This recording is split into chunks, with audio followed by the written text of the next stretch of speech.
Are traditional expert calls in the investment world becoming obsolete? According to Stream, they are, and you can access primary research easily and efficiently through their platform.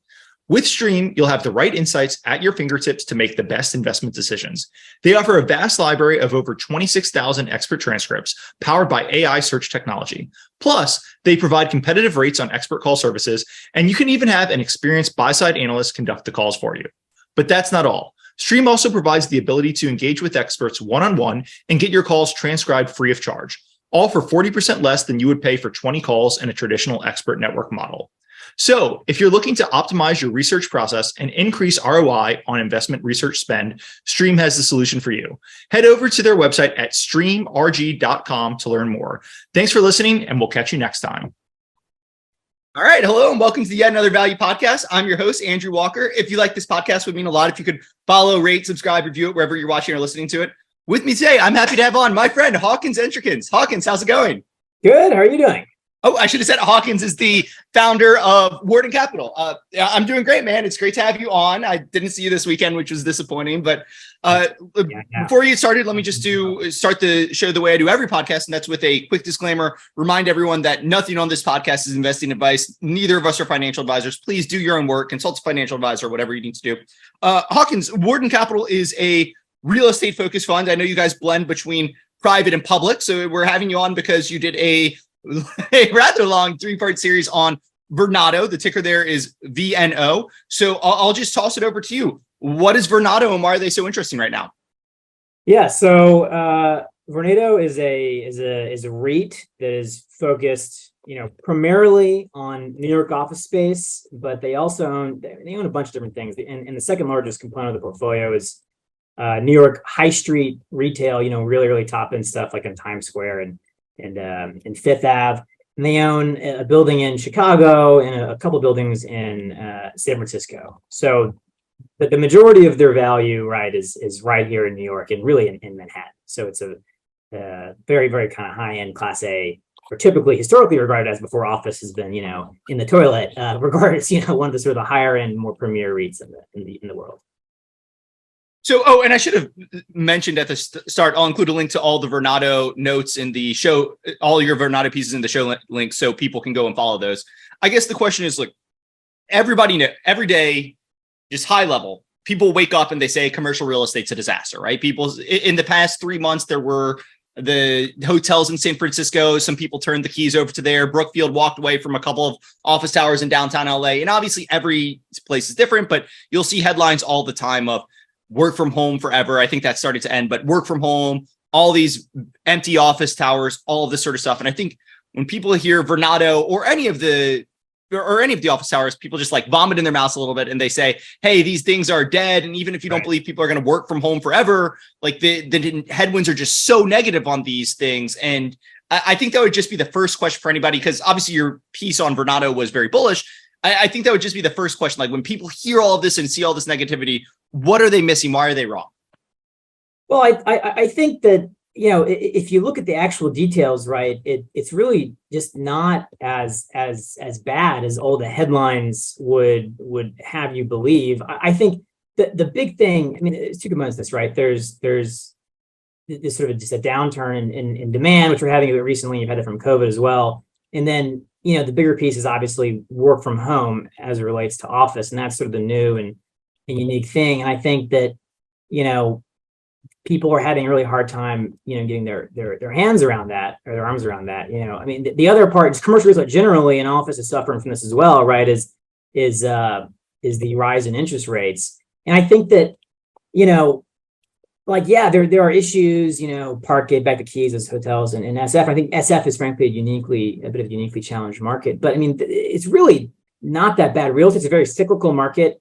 People always get very negative at the bottom, and it's just nothing that I'm seeing out there is any worse than we've seen before or anywhere else. I think SF, you could argue, is perhaps uniquely challenged, but most markets, most asset classes, even office, are really, in terms of demand destruction and cap rate increases and such.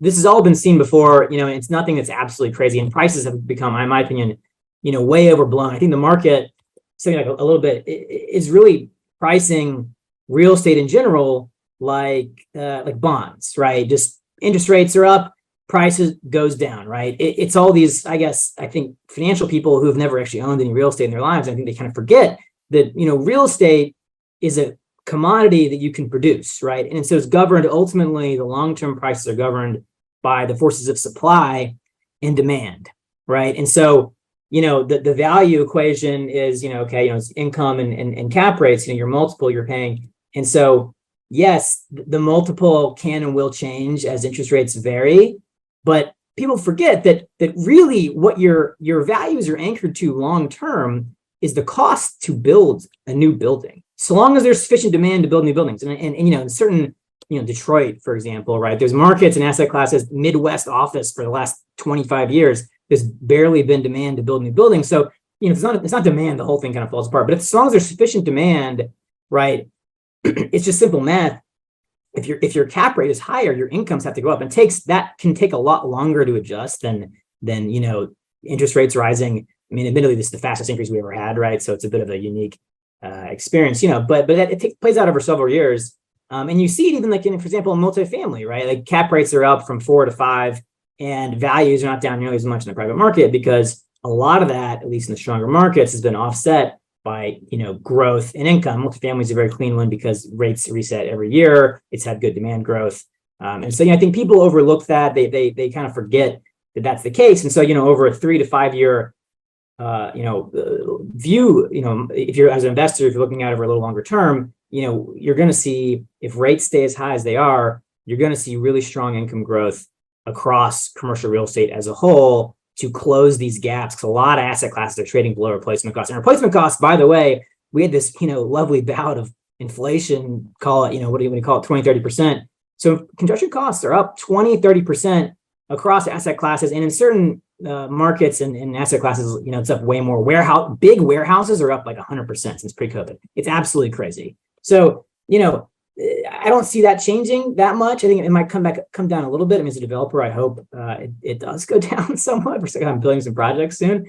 But I'm not seeing really that much weakness in these costs. And so that's the true anchor. And everyone, I think, kind of forgets that. So a lot of places I want to go on. And right now we're just talking, I guess this is general office trends, not Vornado specific, right? But I do think it is kind of a case where, hey, if you need to get the directional bet correct. And then there is kind of security specific selection that can be made. But let me just stay on that. So you made the point, hey, as long as the demand kind of doesn't fall off a cliff, your replacement cost is going to be anchor in long term. And you gave one example where the demand fell off a cliff, right? Detroit in kind of the 90s to the 2010s, where just every company is fleeing, and it's just a disaster.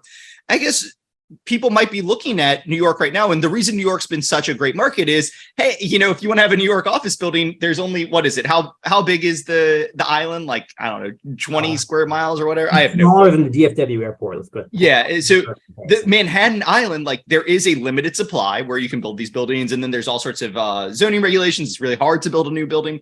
But I guess the question people are wondering is, I remember back in November, Facebook leased an entire building in downtown Austin, and they just said, hey, we'll pay the lease. Like, we're a grade A creditor. We'll pay this lease, but we're not going to move a single person in there. Right. I think people are worried.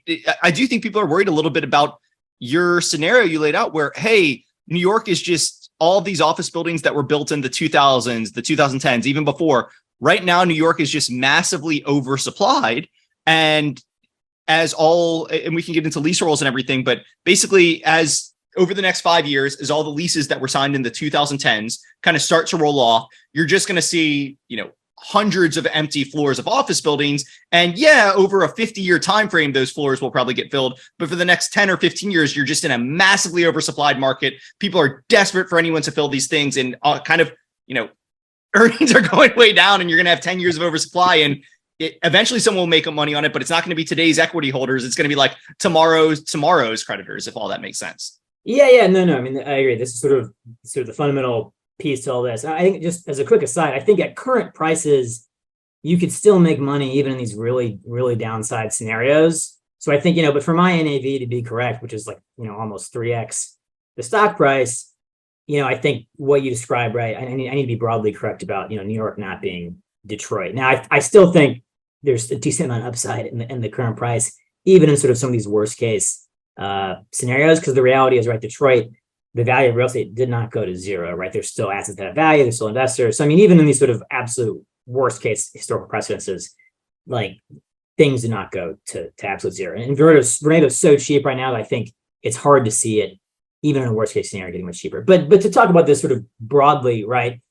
This is why what you describe is actually why I like the New York office REITs the best, because New York, as you said, has these, historically has been very, very, high demand, hard to build buildings, all these kind of things. And so New York has a few different things going in its favor that almost no other market has, right? The first is that sort of the trend of, in terms of, I think, jobs that are vulnerable to work from home, and we haven't gotten into this yet, but I'm going to go there, is, like, in my view, the jobs that are most vulnerable to work from home long-term are, things like the big insurance companies or something, right? Like sort of more, maybe rote, more mechanical jobs that are less, there's less in-person interaction, less of the absolute really high skilled jobs. And, those jobs have been leaving Manhattan for 25 years, right? Like that, New York's expensive as hell place to have real estate already. And so, those sort of lower value jobs have already in large part been removed, right? Already. So what you have left are the kind of jobs that are, in my view, the least vulnerable to work from home, because they're very relationship driven. They're very high value, jobs, and their jobs or interpersonal interaction, I think, is more important than, someone who's like at a call center or, is doing, they have sort of one sort of rote mechanical task. And we can go to more from later, because there's a really good study that came out earlier this year on this subject.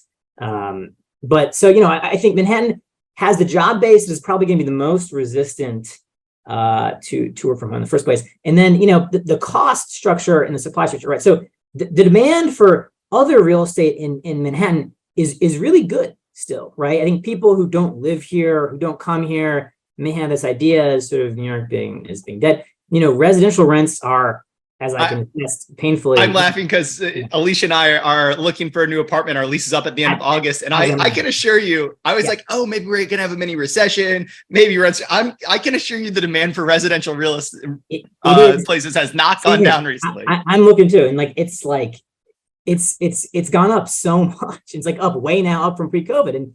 And it's, demand is really, really good on the residential side. And the reality is the vast majority of the space in this island is consumed by residential uses, right? And so I think that you have two additional sort of mitigants to, aside from, is work from home just going to be the worst thing in the world, which we should discuss in more depth. But there's two additional mitigants that are unique to New York.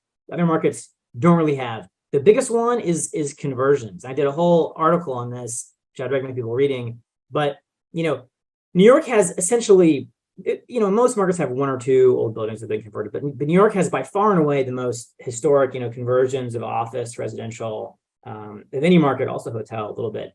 And, that is because there's, not to go too far in the weeds here, but, you can basically, as of right, convert a lot of buildings. Not, you wish there was more, but a lot of buildings in most of the city, you basically can convert. And that's not true of most markets in the country. So the regulatory regime for conversions is it could be a lot better, but it's still probably the best in the country by. Not only is it's not true in most of the country, but most of the country, you wouldn't even want to, right? Like, I think of New Orleans and I'm like, hey, if you have a 20-story office tower, and a 20 or 30-story office tower in New York would have a lot of issues with the conversion. You detailed the floor plate issues, but if you had like a 30-story office tower in New Orleans, be like, what the, like, we don't even need apartment buildings like this. Everybody lives in the suburbs. Exactly. And the cost to convert, to make a conversion work, you need really high land values, because the cost of conversion is huge. And you're not saving really that much. I mean, you save some, but really a lot of the cost of the apartment building is putting in the individual, plumbing and fixtures in each unit that, subwiring in each floor. I mean, it's a lot of stuff that you don't save on the conversion. What you save on is like land. And so, land values in New York are driven by residential demand. And that's just how it is, right? And so, and that provides a floor for these values that you don't have in almost any other market, because, and again, not every building can be converted, but a lot can. And enough, and there's a lot of issues, right? There's got to be vacant, you need tenants to leave, and there's a whole host of issues with conversions. So I'm not, by any means saying that the whole market is going to convert, but if you get 2 or 3% of supply to convert, which has happened already in the past from in FIDI. This has already occurred right after the 90s recession and 9/11, and you literally a couple percent of supply convert already. So it's already happened in the past once. And if public market pricing, proves to be anywhere close to correct in private, which I don't think it will, but if it did, you'll see a whole host of conversions. The city actually just passed a new incentive for conversions. I believe it's 8 million square feet, which is like roughly 2% of supply. So, I think that incentive will get taken up. And I think you have a very clear path to 2% of supply being removed, which in an 18%, availability market, and 12% is a strong landlords market. I mean, that's a huge, way going to a huge fraction of the path back to sort of a strong market, right? The other piece is this one's harder to underwrite, and the conversions, there's a lot of historical precedents, there's programs, whatever. The other piece of this is and this is harder to sort of ascribe value to, but induced demand. I mean, people, I think, underestimate this as a factor, but right. I mean, like New York is so expensive. It's the most expensive office market in the country by a long shot. And SF used to be, frankly, similarly expensive, but that was a sort of a quick up and then maybe a quick down. New York has historically been the most expensive place. It's still really expensive.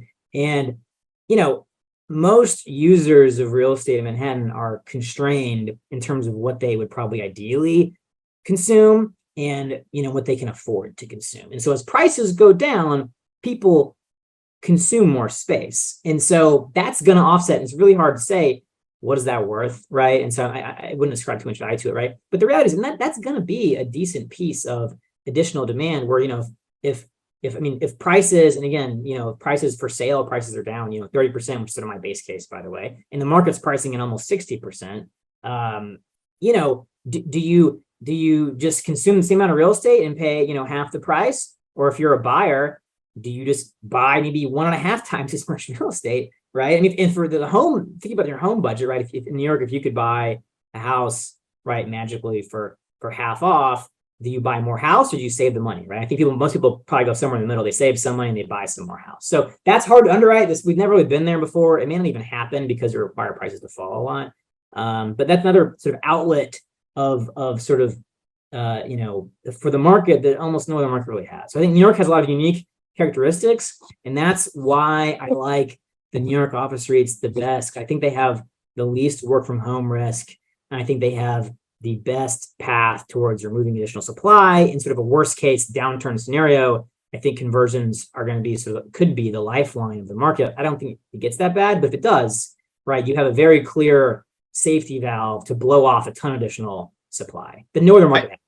I am just laughing, and I'm going to go back because the joke went in my head, and now I just have to say it. When you said get 50% more, if you're looking at a house, get 50% more, you probably go like somewhere in the middle. And I'm laughing because, I live in a 1-bedroom, 1-bath in New York. And if I could get 50% more, but then cut it in the middle, like what would 25% more of a 1-bedroom, 1-bath be? Yeah, would it be like correct. 1-bedroom, 1-bath with an extra sink or something? I'm not 100% sure. And now a quick word from our sponsor. Are traditional expert calls in the investment world becoming obsolete? According to Stream, they are, and you can access primary research easily and efficiently through their platform. With Stream, you'll have the right insights at your fingertips to make the best investment decisions. They offer a vast library of over 26,000 expert transcripts powered by AI search technology. Plus, they provide competitive rates on expert call services, and you can even have an experienced buy-side analyst conduct the calls for you. But that's not all. Stream also provides the ability to engage with experts one-on-one and get your calls transcribed free of charge, all for 40% less than you would pay for 20 calls in a traditional expert network model. So if you're looking to optimize your research process and increase ROI on investment research spend, Stream has the solution for you. Head over to their website at streamrg.com to learn more. Thanks for listening, and we'll catch you next time. Let me ask one more thing on the New York specific thing. And this is something you and I have talked about offline before. It's just worry I have. And like, I still have this nagging worry in the back of my head. And I'm sure a lot of people are going to have this. So I'll just ask. A lot of people left New York when COVID hit, right? And a lot of them have come back. A lot of new people have moved here. As we talked about, rental demand is through the roof and all this. But I do worry there's like, I still worry a little bit about the doom loop, right? And the doom loop for a city is, hey, especially a high services city like New York, our tax revenue goes down a little bit. So we have to cut services a little bit because of that. Because of that, our services go down a little bit. So it's a little bit less of an attractive place to go. Or maybe instead of cutting services, we raise taxes a little bit more. But basically either services go down or taxes go up. So more people move away. So services go down or taxes go up. So more people move away. And you have this little bit of a doom loop. And I do hear, like, it's not as bad as people thought it was going to be in 2020, 2021, right? Like that is unquestionable. But it's also when you hear, and even Vornado has said, hey, Friday, like nobody goes into the office on Fridays anymore, right? Well, that's one day out of the work week, right? That's 20% of the work week. And if nobody's going into the office, that means nobody's using a lot of the services. Nobody's hitting the restaurants around the town to get lunches. Like it just means a lot lower business activity, which means a lot lower retail tax rolls, things for, new businesses come in, new restaurants come in. It means less taxes, all this just general stuff. And I worry that we haven't hit this bottom of the doom loop. We're just kind of starting it. And 4 years from now, you and I have this conversation, say, oh, like the train runs, 50% less. The subway's running 50% less. There's fewer restaurants. Oh yeah. The city's like, it really starts to crumble because we have seen cities hit that type of doom loop before. You have, right? I mean, and I mean, you could argue New York in the 70s had it, right? New York in the 70s. Most of America in the 70s, right? New York, had it worse than many cities, but I mean, really, yes, urbanization was a huge problem, right?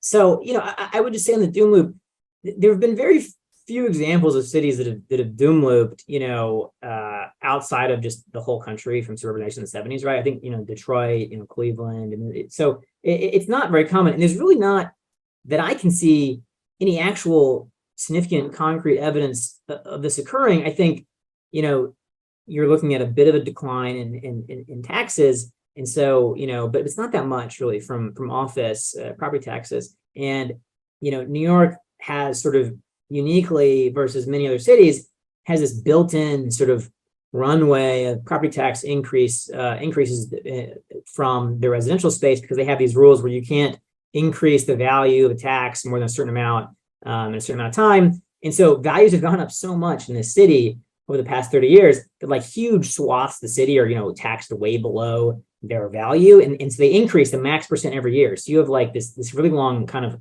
up ramp of increases that's just sort of baked in to the market.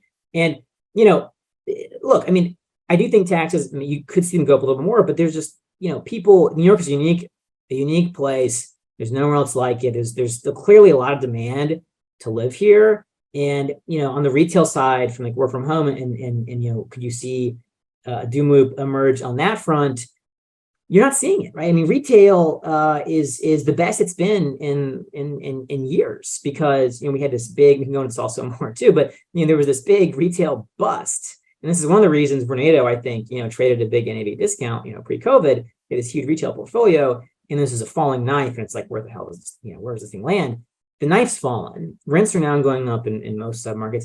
And in leasing in retail is so much better than it was. I mean, just personally, I think you probably see this too, walking around, the retail street front life is way better today than it was pre-COVID. I mean, and if in like, hell, I think there's a story in Bloomberg yesterday about Raising Cane's opened like an 8,000 square foot Times Square store. And he's saying, man, it's hard to find restaurant space in New York City. And it's like, it's hard to there's a lot of competition for good restaurant space in New York City. I'm laughing because Hawkins, the next time we meet up for lunch or dinner, where we're going. Raising Cane. I love Raising Cane's. And so it's like there's really good demand from retailers in the city. And I think in like Midtown, the Midtown lunch, game, I mean, might there be a down leg in retail, street retail rents, like in Midtown and in FiDi, where you're purely business and you have very little resi demand? Yeah, maybe, right? Because those restaurants seem to be able to make the math work on basically 4 days a week now as opposed to 5. That's a big downturn in income. But, there's a market mechanism there for that to work. It's not really that big a deal, I think. I mean, it'll take a little while. But I think, landlords don't want their storefronts to be vacant. Most big retail office landlords, or most retail rather, in Midtown is owned, right, by the guy who owns the office building on top. It's a very small portion of the value. And they view it almost as much as like an amenity to the tenants, right? And so they don't want to go vacant. They'll strike deals to keep these people in there because you want to have good restaurants, good lunch options for your tenancy. So I think, maybe rents might not be done falling for Midtown first floor office lunch oriented spaces. Maybe that declines a bit, but even then, I don't know. I mean, it's like you see, there is still residential demand buildings in those neighborhoods. There's still people who are now right? Going to these locations more on different dates. So it's not clear to me even still how, down, how truly bad it is in those locations. But yeah, I don't have like financials for, Sweet Greens, like Midtown locations. Let's start transitioning. So I think we've covered a lot. And again, it's New York office space. Like there's endless amounts of every side to discuss, hundreds of thousands of podcast papers, every. Let's start transitioning more to why Vornado specifically. So just to start, there are multiple New York focused office buildings, right? So there's Vornado, SL Green. I think those are the two people would probably think about, but there are a few others, Empire State REIT, ESRT, a few others. Why Vornado over kind of all the other ones if you're bullish on New York office? Yeah, so I think Vornado and SL Green are the two highest quality portfolios, right? I think if you are worried about, work from home impacting, the lower quality buildings more, which the data is a little mixed here, but it's sort of, I think it's something that's, where do people draw the line and what's a Class A building or not? I think a lot of people include too many buildings in that category. But, I do think that the highest quality buildings are going to do the best. The best example of this is One Vanderbilt opens up in the middle of COVID, leases up at record high rents in just like that. It's right next to Grand Central for those who don't know. It's SL Green's trophy asset. So I think, clearly there's very good examples of, demand at these, ultra high end of the market. So, if you're worried about work from home, which I think, there is some risk there. So my view is, all right, I want to be in the highest end area of the market. And frankly, they're trading at, also really big discounts to value. So I'm not sure you're really getting paid that much more for a lower quality portfolio. So it's like, give me the good portfolio, right? I just don't see the appeal of, I don't think the pricing differential is sufficient to go into lower quality deals. So I say, okay, so Vornado versus SL Green, Vornado is trading at a more of a discount than SL Green, and Vornado has a bit more of a absolute, apocalypse scenario, work from home, safety valve, and their retail portfolio is larger. So I think that gives you more downside protection. And then, the implied cap rate is a good bit higher on Vornado versus SL Green. Now, you could argue that's fair because, a huge chunk of SL Green's EV is One Vanderbilt, and that's a pretty primo asset. But it's like, what is the value on that, right? I think it's a little hard to say. And so I think I feel more comfortable being in Vornado for those reasons. Also, I think Vornado has, I do think the Penn district upside is real. And I like having exposure to that, which is sort of a secular trend, X work from home, X, New York in general. It's sort of just a shift of demand amongst submarkets within the city, right? That sort of can happen sort of regardless of the other things we've discussed.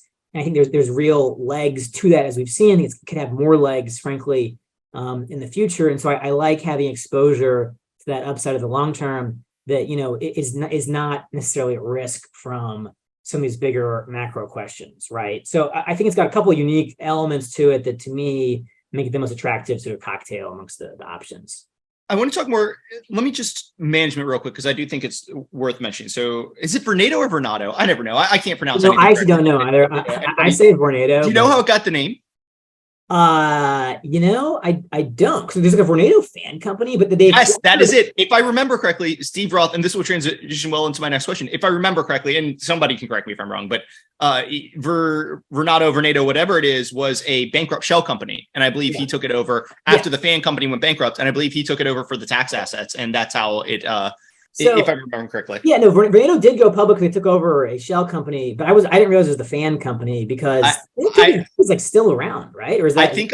I would put my confidence interval at like 95 to 98%. Okay, well, I'm not. But anyway, great transition. So I just do want to briefly touch on management. Steve Roth, he's a titan in New York real estate, has a fantastic track record. Yep. I remember, and we might even touch on this in a bit. I remember back in like 2016, 2017, Vornado was at like, I don't know, 40, 50, whatever. And people be like, hey, we do this NAV math and we think you're worth 100. Why aren't you buying back shares? And you say, no, now's not the time. I think I can make more developing Penn Station, all this sort of stuff. And SL Green was actually buying back shares hand over fist on the same math. And, COVID happened, which might have changed everything, but Roth can't put out right. But I do just want to briefly touch on Steve Roth, like how much credit or how much are you thinking about him when you're making this investment in Vornado? Or you can give some more background on him if you want. Yeah, no, I mean, so I think as far as, real estate management teams go, I think he and Vornado are definitely regarded sort of as being some of the higher quality and better ones. So I think it's a positive in general. I think you could argue that SL Green's approach of selling assets more, trying to close the NAV gap more actively, is that the better strategy? And I think I sort of frankly lean towards preferring that a little bit. But I mean, it worked out okay for Vornado because things kept going down and COVID happened, which no one could have predicted, right? But they had a little more flexibility, I think, because of the strategy. So, but I think people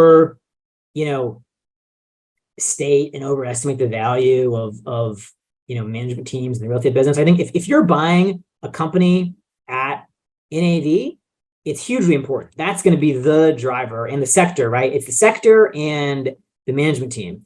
Extremely important, driving your value going forward. But we're talking about buying these assets just so massively below the private market values, I think, of what they're worth and what they'll trade in a couple of years, that it's sort of like it doesn't, unless the guy's actively lighting money on fire, I don't think it makes a huge difference on the management team at this level of pricing. I think, again, if we were talking about a higher price, I would ascribe more importance and weight to it because the vast majority of your returns on this investment are going to come from this gap narrowing and not on how much additional value Roth can create. Now, I think it's a nice bonus to have that. I do think, they have a good track record. I would trust in them to sort of do a relatively good job in terms of capital allocation. The one sort of thing I think I would critique is, I think I would say they should look into doing, maybe more third-party capital, JVs, like what SL Green did for 245 Park. I think that's a good, but in fairness, right, you could say they are doing that because their Park Avenue asset sale with Citadel, is basically that, right? They're sort of bringing in Citadel as an LP and also an anchor tenant. So I hope they're hearing, that a little bit, and they're moving. I think that's a argument. They're moving towards this model, which I think is a good model of raising third-party capital and having a bit more of a fee business and all this kind of stuff. But those are sort of very on the margin, I think, in terms of the returns, this investment. But in general, my view, a positive. They've got a great history. 220 CPS is like the best development deal of all time in New York history, almost. It's probably not true, but it's the returns were just ridiculous, and it inspired a whole luxury super tower boom just on its own because the math was so good. Everyone's like, holy shit, I can do what kind of unlevered returns on this stuff? And of course, the demand pool was a little thinner than I think your average developer took time to think about. What's the population of people who pay $50 million for an apartment? But anyways, they've done a lot of interesting things, and that's not all been perfect. Obviously, the Toys R Us investment not so hot, but by and large, they've done a pretty good job, I think, and I view it as a positive more than a negative. I don't want to spend, we're going to start running short on time. I don't want to spend crazy amounts of time diving into this, but I do think one thing people look at is when I've talked to people about Vornado, and actually a friend went on and was talking about this, and I called him up to yell at him, is people just pull up the Bloomberg and they say, oh, Vornado, 4 billion of equity, 9 billion of debt. So call it 13, 14, 15 billion, whatever of enterprise value. They say, oh, this is just a massively levered play on New York City real estate. And in some sense, yes, it is a levered play on New York City real estate, but a lot of this debt is non-recourse, right? The vast majority of this debt is non-recourse on the specific buildings. People can go into your write-up to see a little bit more about that. But I want to dive into just one or two of the highest value assets Vornado has, so people can just kind of start getting a frame of reference for, I think people forget, hey, if the stock's 10 and it's got, $100 of non-recourse debt with $105 of assets there, and then $15 of unencumbered assets, hey, you're downside, you don't have to worry, you've got plenty of assets. So I want to go into some of the unencumbered assets that are the real needle movers here. Yeah. And I think just to start, the Penn District and the Farley building across the street from that, I think that's where we have to start if you want to go there.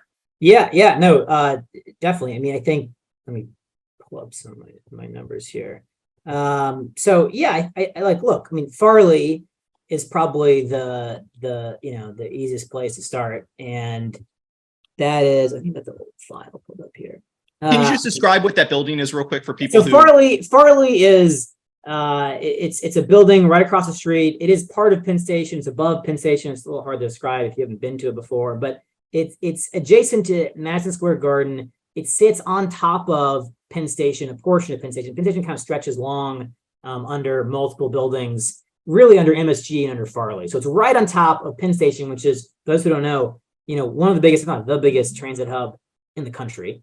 And they just renovated. And really, I mean, this is sort of a whole other can of worms, the Penn history of that in general. But anyways, it sits on top of Penn Station, and it's leased. They did a huge renovation of it, and they leased it to Facebook, I believe in 21, for a 15-year term, which they had a bunch of free rent on that. So the rent just started to hit late last year, and there's still 20% that's about to hit come later here. But they spent $1.1 billion on this.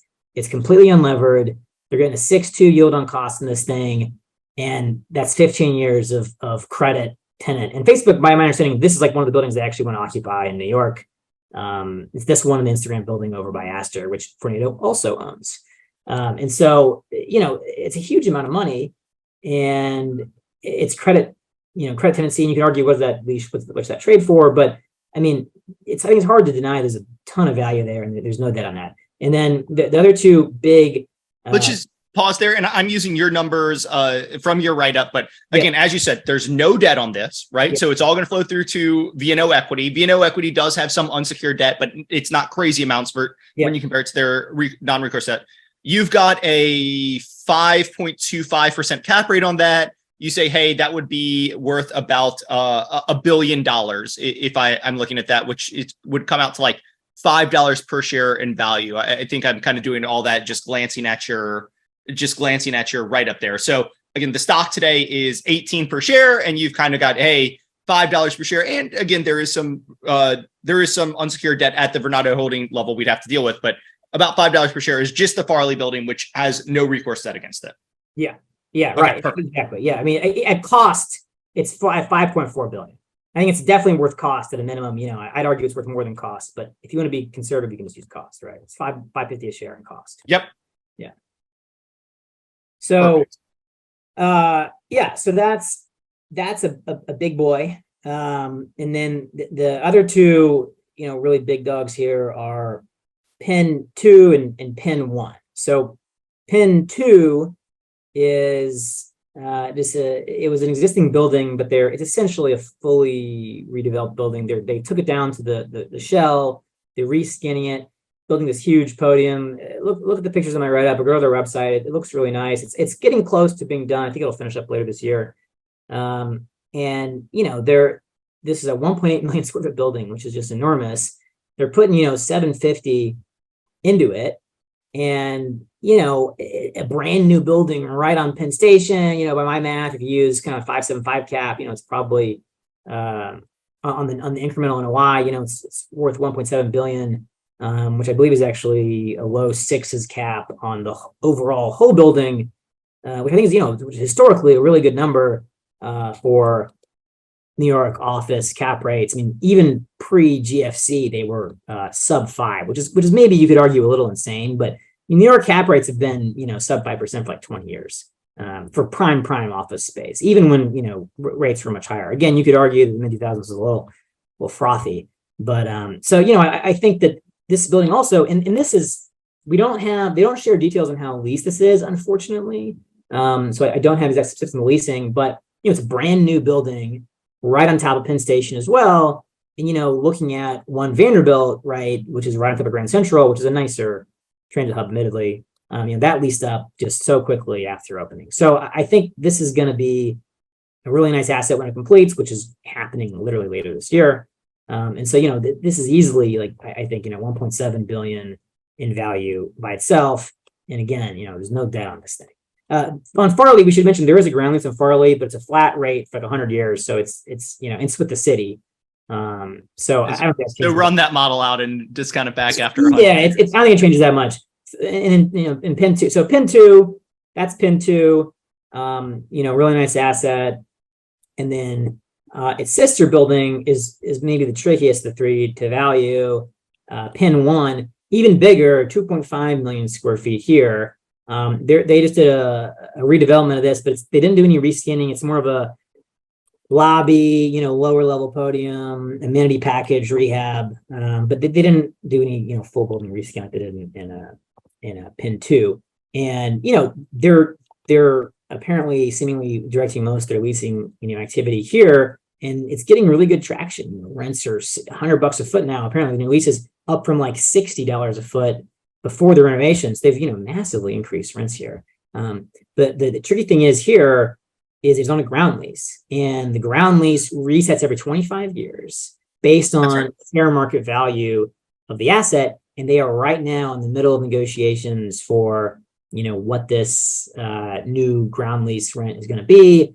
You know, initially they were predicting it's going to go up a lot. Now they're kind of saying, oh, maybe it should go down. You know, it's hard to say. I mean, sort of who knows where that's going to shake out. So I use a much higher cap rate on this to try to, you know, bake in a lot of conservatism because of the unknown element of that ground lease. But, you know, it's they're projecting 13.2% incremental yield on cost, which is just really, really good. And, you know, even a really high cap rate, I use 7.5 cap here, you know, it's $1.8 billion in value. Again, you know, no debt. And this also sits directly on top of Penn Station. So, you know, these three buildings, which literally surround Penn Station or sit on top of in the case of Farley. And this one also is on top of it. There's literally a direct entrance from Penn Station to all three of these buildings. And so, I quickly on Penn Station. I mean, you and I both live in New York. I don't think the Penn Station area is our personal favorite, though. You go a block or two over, you and I both love K-Town. But, you know, I do think people think Penn Station and they think, hey, that it's not a great area. And it's true. It's probably not the best area in the world, but there is a lot, I would say, on the come for the Penn Station area. First, you've got these buildings as they fully lease up that should kind of improve the neighborhood. But then, if I remember correctly, in 26, there's going to be a connection from Grand Central to Penn Station that gets made, or is it Grand? It's the Metro North. So yeah. Penn right now serves the Jersey lines and LIR. LIR used to only go into Penn, and recently got the Grand Central. So they both have two of the three big suburbs, right? Penn only has Jersey as sort of its unique advantage. Grand Central only has, you know, the northern Connecticut and Westchester. But in like 3 years, they're going to extend the Metro North line, which is the northern New York, Connecticut line, to Penn Station. So Penn will be the only place that has all three burbs as an access point, right? So it'll be superior, right? You could argue they're both maybe the same if you value Jersey and Connecticut the same, which, you know, I'm not going to go into that right now. But you want to talk about people coming after the podcast, huh? Yeah, exactly. So, but you know, Penn will have all three, right? And that's going to be it's the best transit in the city. You know, is the nicest area historically. No, it's gotten a lot better. The new Moynihan train hall is really, really nice. And the new retail they're doing, I mean, it's really gotten a lot better. And there's a clear path for continued improvement. You're going to have the additional train line coming, and you know there is money apparently appropriated for sort of phase 2 of this redevelopment, which is there's sort of two halves of the development. Moynihan is done, and it's probably, you know, arguably you could say this is good enough, but you know, and I'm not underwriting any upside from this, but you know, I think it probably does happen. They're talking about doing sort of phase 2 of this, which is the eastern part of Penn Station around MSG. A bunch of different ideas are under consideration right now, but I think, you know, something gets done that could be 5, 6, 7, 8 years before that occurs. So, you know, sort of distant in the future, and it's not really worth, I think, dwelling on it too much. And you want to talk upside? The Knicks have Jalen Brunson. We're looking at multiple years of playoffs coming. Let me go to something else you made. So Farley and Penn 1 and Penn 2. When we were talking about it, and you know, we came out to a lot of unencumbered value from these guys, right? Enough to cover all of Vernato's debt, all of Vernato's preferreds, and start covering a decent chunk of the equity as well. I think people might just listen and they would hear, and you addressed part of this. You said, hey, New York office buildings have had 5 to 6-ish caps for really long times, right? But I think people so now we're saying maybe it's a 6 cap asset. Yeah, sorry, it was well below for a while, but I think people might say, hey, Hawkins is using a 5.5% cap, right? And Treasuries just last week broke 4%, 10-year Treasuries, right? Broke 4%. So people might look at that and say, hey, you guys are using 5.5% cap. Yeah, okay, cool. When Treasuries were 4 or 5 in 2008, office buildings traded for 4 or 5. But, you know, office buildings had a much more stable, there were none of these work from home, none of these COVID, none of this nobody works on Friday trends back in 2006. Now you've got that. So are you guys being too aggressive on the cap rates? Can you point me to recent deals that show cap rates are here around that level, all that sort of stuff? So how would you respond to that? Yeah, I mean, and this is a subject that we could really do a podcast on just unto itself, but I'll try to address it really quickly. First off, the best thing to talk about right now probably is the 245 Park comp, which is the first really Class A building, I think, to trade. You could argue that the Citadel deal was a trade as well, but that's This sort is of what it's called giving you a softball, right? When Yeah, you got yeah, a yeah. comp that Thank happened you. about Yeah, 2 yeah. weeks ago, just lobbing you that softball. Yeah. I appreciate it. Hopefully, I can knock it out of the park here. So 245 Park is an asset that SL Green owns. They basically foreclosed on a mezz position to take control of this thing. Not to go too far in the details here, but a Japanese, buyer, institutional buyer, just picked this thing up.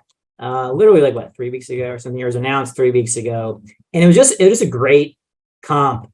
Just any way you look at it, and it's I think some of the details in terms of the cap rates are a little unclear, but the high level stuff you can't miss, which is basically $1,100 a foot, 10% discount to 17 price, right? I mean, these are really good numbers in terms of I'm looking at my base case NAV has basically a 30% discount to pre-COVID pricing, right? So and this is above this deal was above my NAV for the asset for SL Green. So I mean, a really nice comp, and there are a couple things about this deal which are interesting and make it a little unique, and you could argue reduce the price a bit, but I think it's at the margin. It's very small. One, they're assuming in-place debt, which has below market interest rate, also we could pay today. It's like a 4.25, I think, interest rate with I think maybe 5 years of term left. I forget exactly. So that's worth a little bit, but it's not a ton.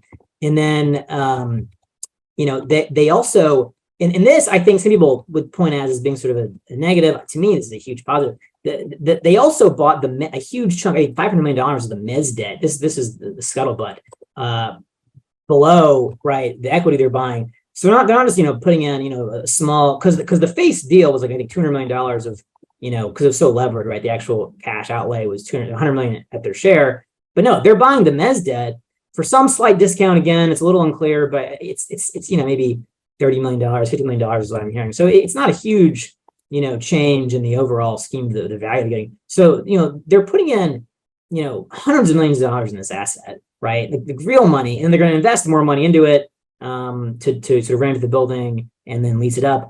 And then the question is, right, what are they getting to the cap rate? I mean, the going in is like low fours, just as it is. And then the stabilized cap rate, right, that they're trying to get to, there's different estimates out there. It depends ultimately what kind of market rents they can get. I think they're underwriting to a 6 cap stabilized, right, which means they think it's worth 5 or below. Is it or not? Or is it not? Who knows? But that's what they're accepting on a value add deal, right? Other people, I think I've seen estimate it's more like a mid-5s stabilized cap. Just depends how bullish you are in the rental rate assumptions of SL Green. I don't think it really matters that much because if they really are underwriting to a 5.5 cap, it's actually more bullish, right? Because that means they're paying a lower cap rate, right, for the deal. So I'm assuming it's a 6 cap, which I think is more conservative in terms of their underwriting. Again, not what actually happens. But either way, if they're running to a 6, they think they sell it for a 5 or lower. If they're underwriting to a 5.5, that means they think it's worth a 4.5, right? So that's a great comp right there, no matter how you slice it. And again, I'm sort of saying, all right, super class A Manhattan, maybe you stabilize at a 6, you sell at a 5. I don't think it's a 4.5. If that is, I mean, that's just great, but I'm not going to assume that. 2 more questions and then we can wrap this up. But so the first question, I think we've mentioned One Vanderbilt, the really high end stuff has really maintained its market. Hudson Yards is one everybody talks about, and Hudson Yards, I think the quote was the live, work, play, right? You can live there, you can work there, and they've got everything you need there.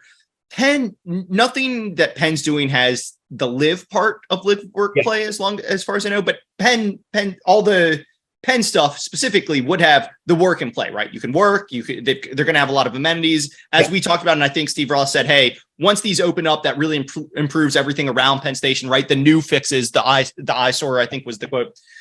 So I just want to ask, when you look at Penn and Farley, and then we'll use this transition to some of the rest of stuff, do you see this after it's done? Is this the super prime, the One Vandy, the Hudson Yards, the stuff that gets really great cap rates? Is this, class A, but not quite class A plus?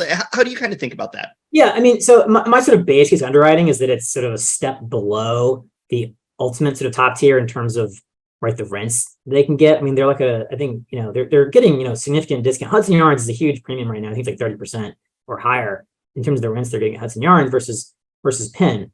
And I'm not underwriting that gap closing. So, my sort of base case is these are really high quality assets that are not going to quite get the same level of rents. But ultimately, in terms of tenant demand and the way the market views these, I think they are going to be sort of trophy level assets, just because you're literally right on top of the biggest transit hub in New York City and arguably in America.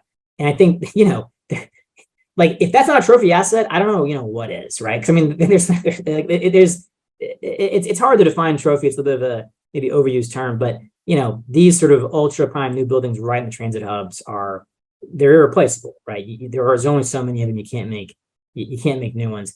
I think there is a potential upside scenario where, not today, not tomorrow, not even probably in 3 or 4 years, but in like 7, 8 years, I could see a world where people prefer Penn Station to Hudson Yards. Because personally, I don't like Hudson Yards. I think Hudson Yards sucks. And I think, sorry, Hudson Yards developers, but transit access is terrible. Penn Station is just Hudson Yards Transit, just 10 minutes or 15 minutes, walk closer to the transit, right?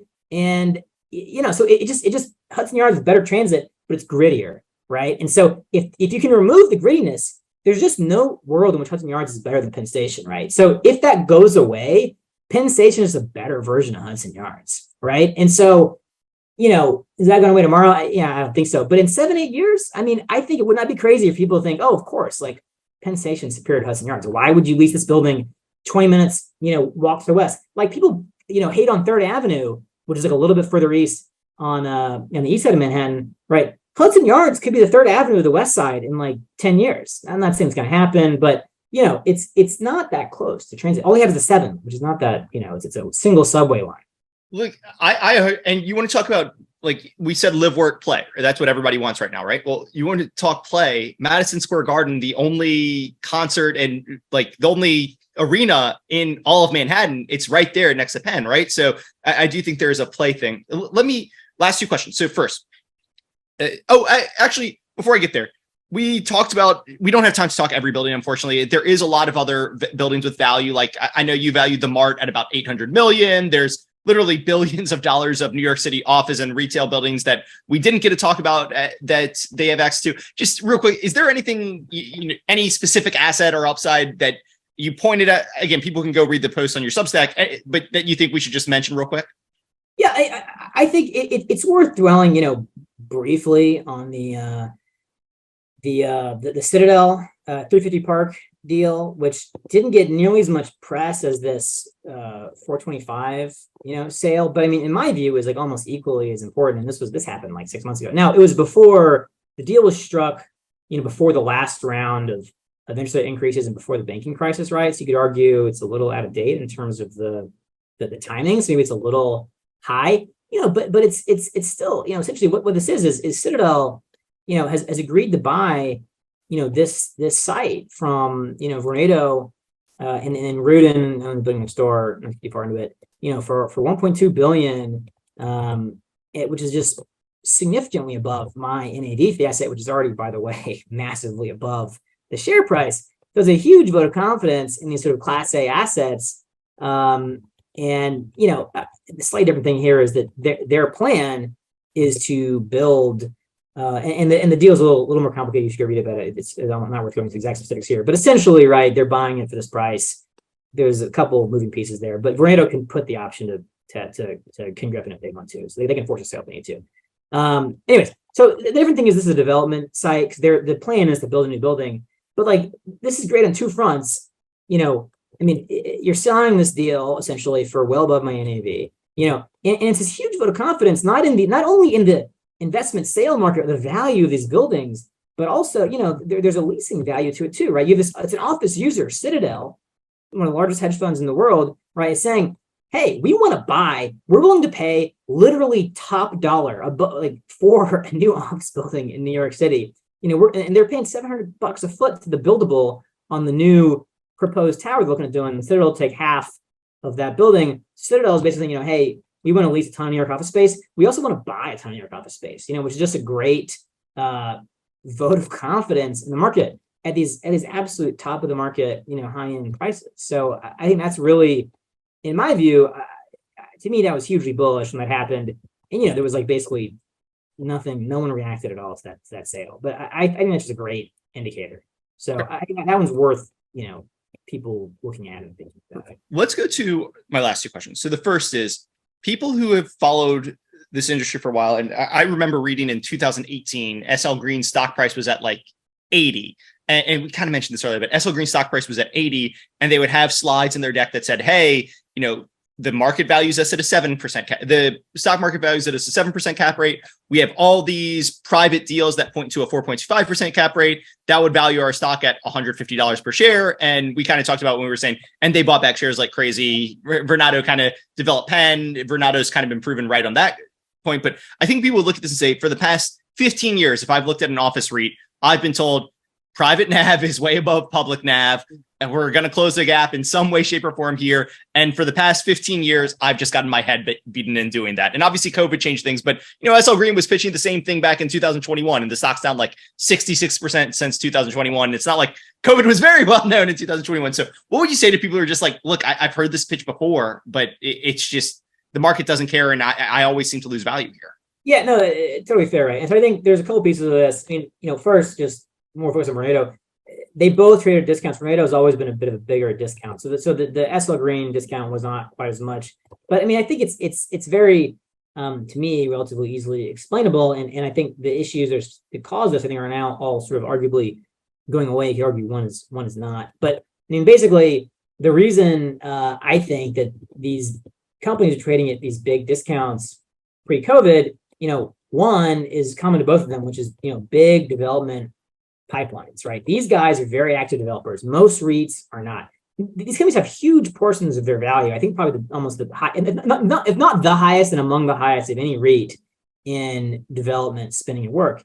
And and I have never understood this really, but Wall Street analysts historically and investors, REIT investors hate new development, and they never give it credit while it's under construction. Once it opens, usually the NOI hits, they start giving it credit, right? And the reason for that is essentially, new development is this, adds to your debt and does not increase your income. In the case for an office building in New York, that could be, a 3-year period, right? So it's a very long time before it hits.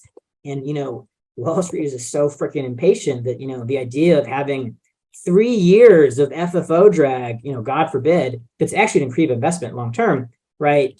They hate it. And so I think these companies don't get credit for these developments while they're in process. When they're done, that often changes and closes. So as it relates to Vornado, the development pipeline is, it's almost done, right? I mean, and they're going to probably continue developing after this, right? So I don't want to sort of say that this is not going to happen, but it's going to be, I think, smaller moving forward, and certainly, probably not much office space until the market recovers, right? So, their 3 big development assets are Farley's done, and Penn 1 and 2 are almost done.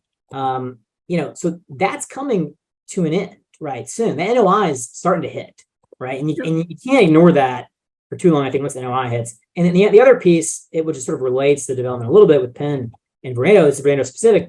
Vornado has been talking about the Penn District for like 25 years, right? They bought their Penn assets in the late 90s, and they're about to hit their first rent reset on the assets, right? Right. And so it's easy to sort of, in 2018, when you're literally 20 years into this, right, and nothing's fucking happened, to be like, okay, whatever, you've been saying this for 20 years. But, progress was being made very slowly. And, a lot of it was tied to the redevelopment of Penn Station itself. And so the Moynihan train hall, itself just took like 30 years to happen. And so, but it's finally done. I mean, literally 30 years from proposal to opening. I mean, absolutely insane, but it happened, right? It's done. And so that sort of long-term Penn District vision, right? That's no longer in the distant future. The buildings are opening, Farley's open, the rest are opening very soon. Moynihan's done. Like, this redevelopment will basically be complete within 12 months. So like that's all now here. And so that again will hit your income today. Which I think again, sort of the problem is, right, people back out these development numbers that don't produce any income, but they get basically no value. So the income will be coming very soon. The third piece specific to Vornado is their big New York retail portfolio. And this, I think the market, frankly, was totally right in their skepticism of this, right? That there was some NAV discount warranted because retail in 1819 was a falling knife. How low is it going to go? It's difficult to underwrite that even for private market people, I think public market people are like, yeah, fuck, I'm not even gonna think about that. We're gonna walk away. And so, that was a very reasonable, I think, discount application by the market. But that's also done, right? That knife is done falling. Rents are finally to pick up in most markets. Now, Vornado has a couple of above market, leases still in place, so they're going to roll off. So there's still a little bit downward NOI pressure there, but by and large, right, their retail NOI is not going to go up. And it's like, by the way, the retail NOI is like falling like almost in half. So I mean, like it went down a lot. So like in fairness, it was reasonable to to underwrite some level of discount there, but that's over, right? So that's now going up. That income should be increasing by and large going forward. And so again, that I think that issue is also essentially now in the process of being resolved. So I think the three major things that dog this company in terms of NAV gap discount are all resolving, right now. And that's sort of exogenous from this work from home stuff. And it's sort of it would be an interesting opportunity, in general, right? We talk about how Vornado probably would trade an NAV discount in a non-COVID world still today anyways, because the same shit that been causing us to trade a discount before COVID, it still hasn't hit quite yet, right? But we're 12 months away from all this stuff happening. And so you have these nice catalysts in terms of all those issues being resolved. And now, a quick word from our sponsor. Are traditional expert calls in the investment world becoming obsolete? According to Stream, they are. And you can access primary research easily and efficiently through their platform. With Stream, you'll have the right insights at your fingertips to make the best investment decisions. They offer a vast library of over 26,000 expert transcripts powered by AI search technology. Plus, they provide competitive rates on expert call services, and you can even have an experienced buy-side analyst conduct the calls for you. But that's not all. Stream also provides the ability to engage with experts one-on-one and get your calls transcribed free of charge, all for 40% less than you would pay for 20 calls in a traditional expert network model. So if you're looking to optimize your research process and increase ROI on investment research spend, Stream has the solution for you. Head over to their website at streamrg.com to learn more. Thanks for listening, and we'll catch you next time. Last question here. So I generally don't look at or read a lot of sell-side research, but I pull up Vornado, and I don't know if I've got access to all the analysts who cover them, but just on my Bloomberg, it's got 13 analysts cover them. 6 sells, 5 holds, 2 buys, right? That's about as negative as a company with sell-side coverage can get, because sell-side coverage famously hates to assign sell ratings to anything because then you don't get into the business. So, and it is one thing for a Snapchat to have a bunch of cells on it, right? Like people can look at that business model, and that is a highly divisive business model, right? Like, hey, is Facebook going to kill them? Is TikTok going to kill them? But for a company like this, where there are a lot of hard assets, right? And it's not just hard assets that many of the sell side who are giving them sell ratings might literally be writing their sell reports on from those assets, right? And there's these hard assets. And I've told you, a lot of my friends or people who've looked at this, they'll say, oh, hey, there's a lot of debt on it. And they didn't do enough work to know that it's non-recourse, right? But the sell side at least knows it's non-recourse. They can see these arguments. So just want to ask you, and you went through a lot of the reasons why Wall Street and people generally won't like it, but to you, when you see this many sell side sells on this, what is the thing that you think they are just kind of missing? Is it they're too short term and they're focused like, hey, yes, big surprise, 2023 leasing's probably going to suck, and they're kind of missing, hey, by 2025 things are going to look a lot better? Are they not willing to do this really assign full sum of the part credit? Like, what do you think is the one big thing that has people so negative on this? I mean, no offense to our, any Wall Street listeners up there, but I generally don't ascribe a ton of value to a lot of these sell-side analysts, commentaries. I think that just a lot of times they just change their value to match whatever the hell the stock did, right? Oh, and so, there's no doubt about it. Facebook has gone from, to use nice numbers, 300 to 100 to 300 in the course of 18 months. And I just laugh because there's one analyst who I get his emails, and when the stock was 300, he had a buy rating with a 350. Then it went to 200 and he had a buy rating at 250. It went to 100 and he had a buy rating at 150. It went back to 200. He had to buy at 250. And I just laughed. He just followed the stock price up and down the whole way. And it was like, dude, you're just I think there's a lot of that here. And I think, I think there's a unique difficulty, right? An unknown of this work from home question, which we didn't really get into that much here. And I think I'm going to maybe do a separate post on that, because that really warrants, there's a lot of discussion there. But I think that's uniquely a bit of a question mark. I think people still don't fully understand it. I think they're a little overestimating that, given that we're 3.5 years into that. I think it's a little more of a known now than an unknown at this point. Like it's I think 2 years ago it was a lot more of an unknown where that would shake out. But I think that's a big part of it. I would say, work from home and I think they're just moving their prices a large part to match what the market's done. So, and just generally, right? Like, I think, like, the more I talk to people and talk to people who are working at some of these hedge funds, they're like, more pod shops. These people are so short-term oriented. It's like, it boggles my mind as a private real estate investor, being from my background. It's like, they're so focused on what the next quarter's earning is, next year's earnings, that, it's like, are they going to beat or miss guidance, right, for next quarter? I'm sort of like, I don't really care, right? It's not that, I mean, it is irrelevant to some degree if you miss again and again and again, that adds up. But, like, I have a 3 to 5 year, time frame. I look at these things. And so this like, just maniacal level focus on these short-term earnings, I think, is very short-sighted. I think it's a problem, in general with Wall Street. And I think it's something that is especially problematic here because, we're not out of the woods. I don't think they're going to have a surge and, beat earnings, for the rest of this year. I think you still have additional softness in tech layoffs, no one's really hiring that much. I mean, there's some secular sort of demand issues that are here, sort of a general downturn in corporate demand aside from work from home, right? There's a tech recession going on right now. Tech's a lot of Vornado's tendency. They're not hiring, they're not taking a new office space. And I think they're kind of reflecting that, right? They're almost saying, are they going to beat or miss earnings guidance? And they're just ignoring what NAV is, right? It's almost like a directional, how they going to go with guidance and ignore the fact that, that there's this huge gap to NAV. It's like, I think that's a lot of the problem there.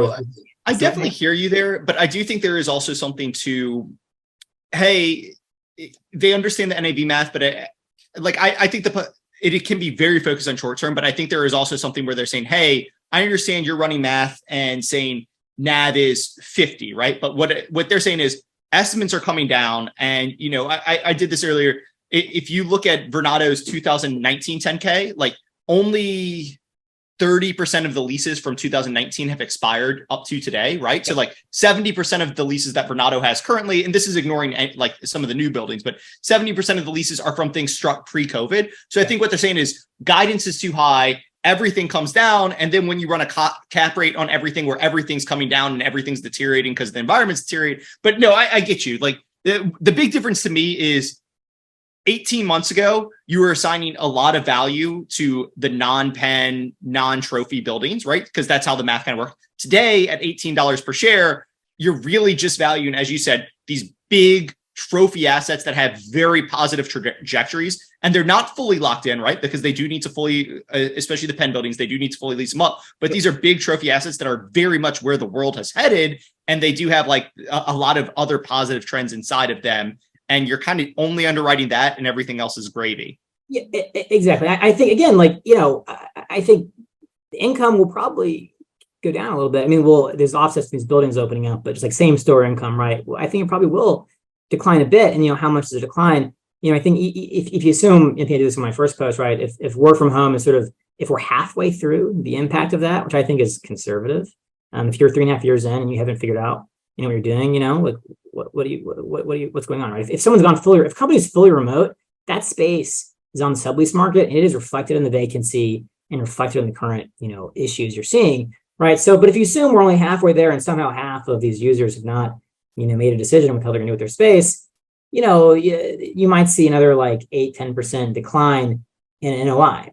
That's not great, but like you're still getting a really good price, right? Even if you mark those values down, right? It's still just so cheap today that I think it's hard to sort of rationalize any sort of real downside from current prices at even sort of these worst case work from home scenarios. Perfect. So. Perfect. Cool. Well, hey, I think we're running a little long. Hawkins, really appreciate this. Looking forward to having you back on we'll talk SL Green. We'll talk, what is it? There's HPP out there. We'll do Empire State. We're just going to do a rolling New York office. Go ahead. HPP too. It's interesting. It's a whole different can of worms. They're much more work from home exposed, but they're really cheap. So, anyways. Well, hey, this was great. Again, people can see, I'll include a link to Hawkins Substack so people can see the full write-ups on Vornado and Lob and any questions they want there. But Hawkins, really appreciate having on. Looking forward to next time. Appreciate it. Thanks. Bye-bye. A quick disclaimer, nothing on this podcast should be considered investment advice. Guests or the hosts may have positions in any of the stocks mentioned during this podcast. Please do your own work and consult a financial advisor. Thanks.